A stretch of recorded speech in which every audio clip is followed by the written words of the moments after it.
Hey, good evening. Thank you very much for being with us. Our top story, the family of a man shot and killed by Portland police calls on the Bureau to change how it trains its officers. Aaron Campbell's mother talked for the first time today about their decision to settle their lawsuit against the police bureau and the city.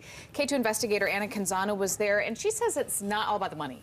That's right, but she says it will help take care of the 4 children that her son Aaron left behind. But she is hoping for a broader shift in the way Portland police officers deal with people in crisis, specifically when deadly force is used. Marva Davis says it wasn't an easy decision to opt out of a trial and take a $1.2 million settlement for her son's death at the hands of a Portland police officer. But she wanted her family to move on. It was tough. I was going back and forth, but I don't want to relive that. I mean, everybody know what happened, you know. And I lost 2 sons that day, just not Aaron. I lost 2 sons. It was the death of her son, Tim, that had Aaron distraught and suicidal that day 2 years ago, a state of mind that resulted in a 911 call and ultimately Aaron shot and killed by Portland police officer Ron Frashauer.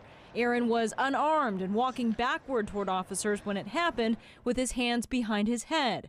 Frashauer was fired and is fighting to get his job back. The Albina Ministerial Alliance is among those who doesn't think he should.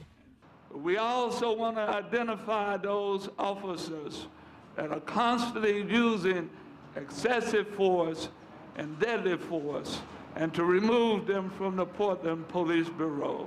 If we have police officers that are in there that are bad, we need to get them out because it's no good for no one. And for the good of everyone, Marva Davis says change is needed with how officers are trained so the people of Portland can feel comfortable calling police when they need help. Hopefully we can have justice for everyone, black, white, red, just justice. Somebody got to take a stand.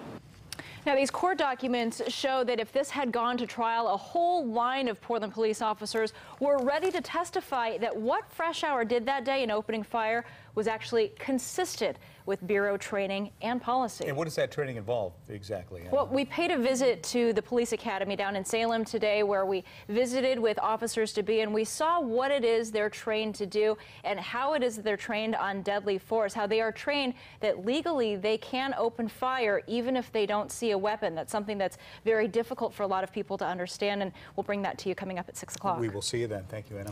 The police union has challenged Officer Frashauer's firing. A state arbitrator hasn't ruled on that challenge yet. So far, the city has spent more than $434,000 to defend its decision to let Officer Frashauer go.